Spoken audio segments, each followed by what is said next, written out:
Каде се независните кандидати на овие избори? Каде е учеството на граѓаните директно во македонската политика? Таа е претворена на битка исклучиво на политичките партии, кои што пак самите функционираат врз основа на клиентелизмот. Токму за ова зборуваме вечерва во Агенда 35 низ призма на новите законски измени, кои што дополнително го зголемија прагот за учество на независни кандидати и оневозможија практично граѓаните да бидат директни учесници во политичките процеси. Од аспект на економијата пак имаме исто така интересна анализа за тоа колку изборите влијаат на економската динамика. Останете со нас. Крајно воопштена изборна реторика за спроведување реформи и вообичаените проекти во инфраструктурата доминираат во изборните програми на двата најголеми политички ривали СДСМ и ВМРО-ДПМН во презрет на предвремените парламентарни избори. Дека животниот стандард на граѓаните ќе им биде подобар, ветуваат и едните и другите. Повисоки плати, пензии, социјална помош. И двете програми изобилуваат со километри нови патишта, железнички пруги, проекти за обновливи извори на енергија, инвестиции во здравството и образованието. Меѓутоа, се додека се на хартија, заветувањата пари не се потребни. Но за да се реализираат овие проекти во еден мандат, новата власт ќе треба да обезбеди многу повеќе од 4 државни буџети. Партијата на власт СДСМ во својата изборна програма напишана на 156 страници во делот на економијата истакнува дека до 2028 година ќе оствари просечен економски раст од 5,1%, минимална плата до 600 евра, која со влезот во ЕУ ќе се зголемела до 800 евра, просечна плата од 1100 евра, која откако ќе станеме дел од ЕУ можело да достигне и до 1300. Пензиите, доколку оваа партија остане на власт, ветува дека просечно ќе достигнат 30.000 денари со зголемување на минималната пензија на 20.000 денари. Во програмата за европска иднина, како што ја нарекле социјалдемократите, тие испланирале јавни капитални инвестиции вредни 3,5 милиарди евра, со, како што пишува, најголемиот и најамбициозниот план во независна Македонија за модернизација на инфраструктурата во сите општини низ цела држава. Од друга страна, најголемата опозицијска партија, ВМРО-ДПМН, во својата програма распослана на 240 страници, наречена Платформа 1198 според бројот на проектите што ги содржи, предвиделе дека економијата до 2028 година ќе порасне најмногу до 5% и тоа последната година од мандатот. И овие проекции се на иста линија како и оние на меѓународните финансиски институции. ВМРО-ДПМН се обврзува на намалување на трошењето народни пари, односно нивно порационално инвестирање во капитални објекти, кои за целиот мандат се проектирани на 3 милиарди евра. Оваа партија ветува дека за 4 години, преку различни мерки, ќе се отворат 55.000 работни места, а минималните пензии ќе се зголемат за 5.000 денари. Следните 3 недели граѓаните интензивно ќе ги слушаат овие ветувања, така што целиот фокус во општеството ќе биде на предстојните избори. Но тоа и периодот на формирање влада потоа доведува до ризик од забавување на економијата, на што веќе упатуваат првичните податоци од првиот квартал. Представниците на бизнис секторот веќе предупредија дека изборите може да ги закочат реформските процеси. Wahljahre sind immer schwierige Jahre, nicht nur in Nordmazedonien, auch generell, weil natürlich viele Prozesse entweder gestoppt werden oder sich verlangsamen, Entscheidungsprozesse nicht stattfinden. Was auch schwierig ist, wir hoffen sehr, dass die aktuelle Regierung noch viele der Maßnahmen, die bereits vorgesehen sind, noch vor dem Ende ihrer Periode auch umsetzt und dass dann auch eine relativ schnelle Übergabe auch an die neue Regierung geschieht. Also wir sind auch offen, dann auch mit dieser neuen Regierung dann schnell in den Dialog zu treten.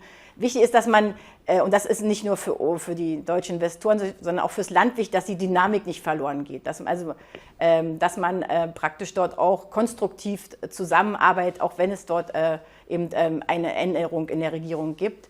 Und ja, das wünschen wir uns. Ова година, освен што имаме неповолна домашна ситуација со изборите, каде што скоро половина од годината очекуваме дека во овие предизборни случувања ќе се потроши без некои посебни економски и реформски процеси.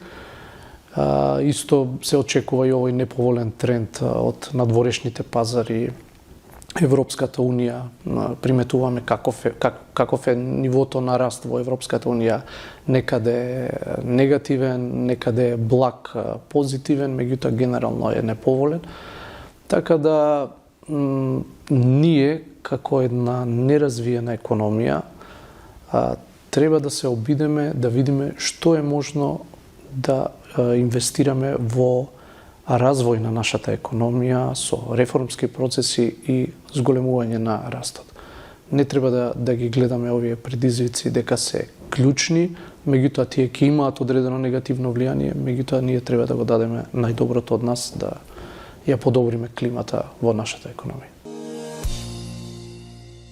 Леа, добар ден, благодарам што сте дел од Агенда 35. Ќе почнеме со една многу интересна тема која што предизвика и реакции во јавноста, а тоа се измените законски кои што односно го подигнаа прагот неопходен за учество на независни кандидати за било кои следни избори. Имаше различни толкувања на овој потек. Што е според вас позадината и зошто се одлучија партиите усогласено да пристапат кон еден ваков чекор? Благодарам на поканата, Ката.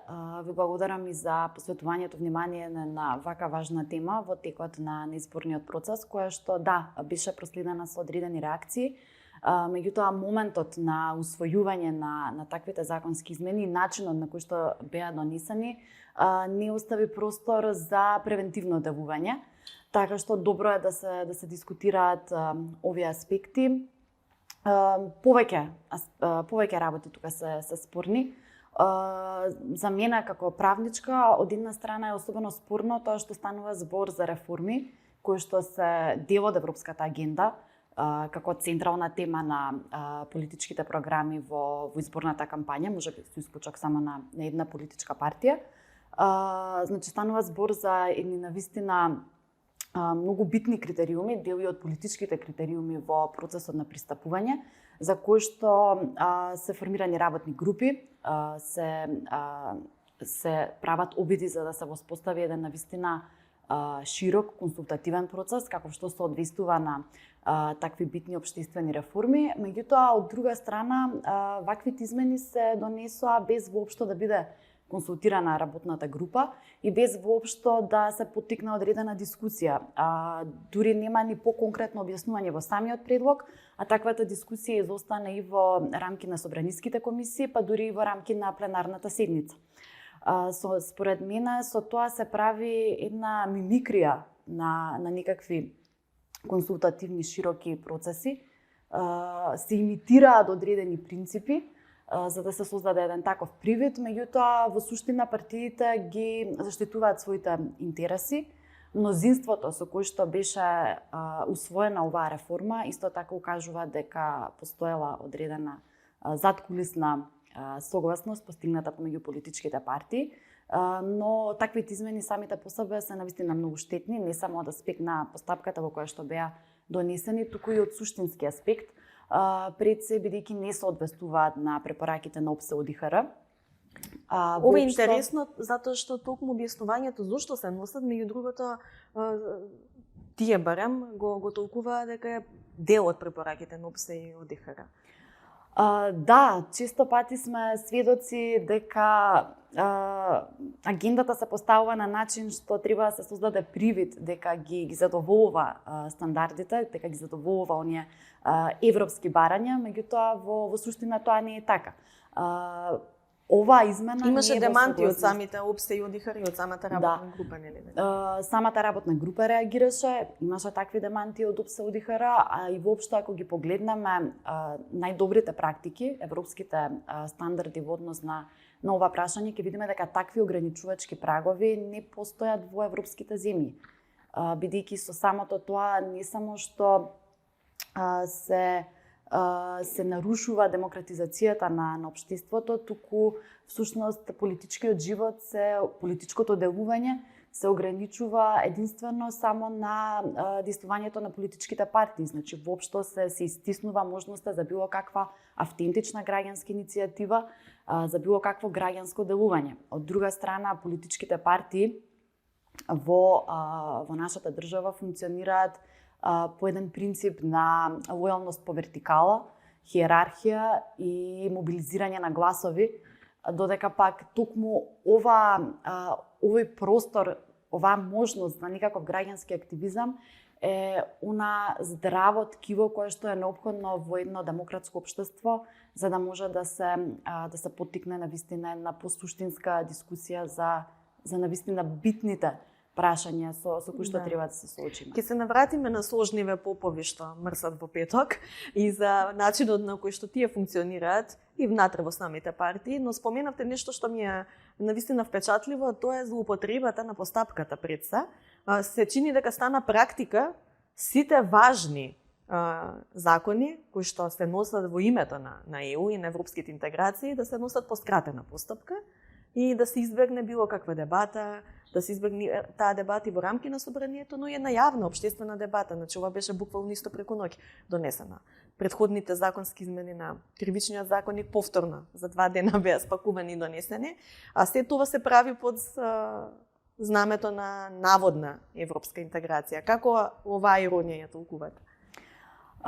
Да, затоа и посочив дека всушност се врши некаква мимикрија, имитирање на одредена европска агенда и одлично е што го посочивте тој момент, бидејќи прашањето за интеграцијата во Европската унија, за нашето евроатлантско делување е централна тема во програмите на политичките партии, меѓутоа отсуствува и посуштинска дебата за тоа што всушност представува европската агенда на Северна Македонија.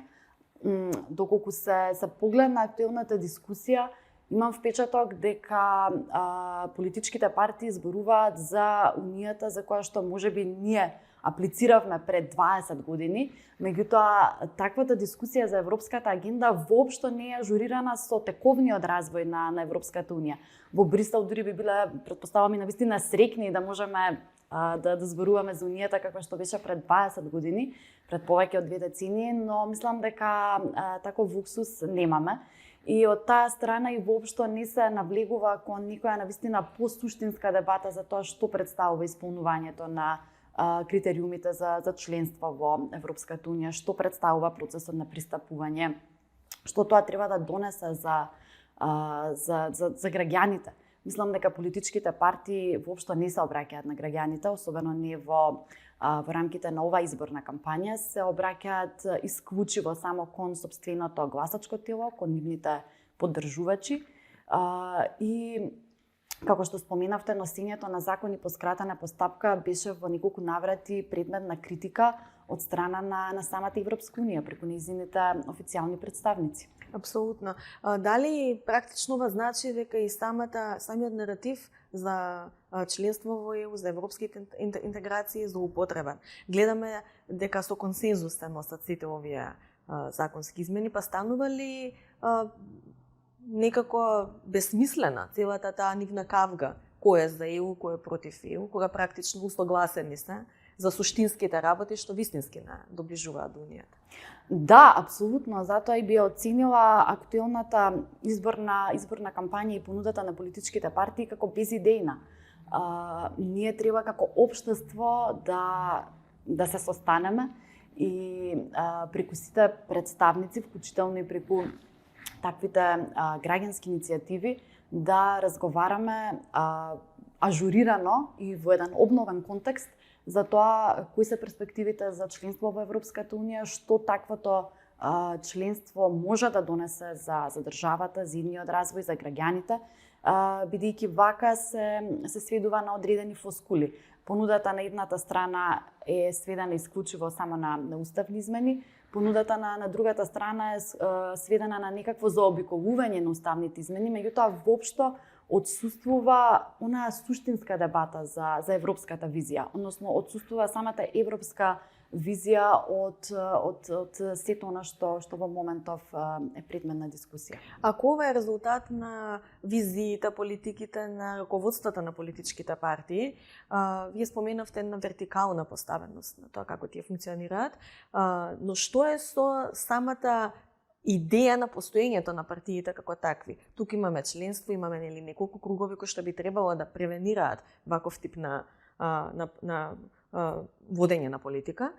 Имате ли очекување или гледате ли некакво здраво ткиво во самите партии? Дали се тоа може би под младоците, дали некакви крила кај нас не се дозволени фракции, не сме ни толку демократски, но дали има воопшто материјал во самите партии за да се направат тие внатре-партиски реформи, зашто гледаме дека горе-долу сите партии функционираат на истиот принцип.